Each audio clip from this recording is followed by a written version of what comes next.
Paug ingon ana imuhang pagresponde kay nabahaan na dili mo na new normal ng bagyo. O sa kuratan si Ringa.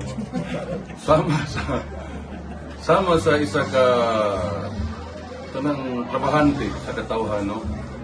Dapat siguro dili yun na tubag. Dapat permi ang gobyerno, ang public servant is always ready kung na yung anak na mutabang sa mga tao. Unya dapat lison magpagsultian ng presidente, isa may presidente. Pero ako, opinion ako, dapat andam ang isa ka gobyerno na mutabang ug naapod siya dapat nga mga lakang nga buhaton nga ugnay bagyo ang mga tao walay mamatay, walay madaot na kupidad.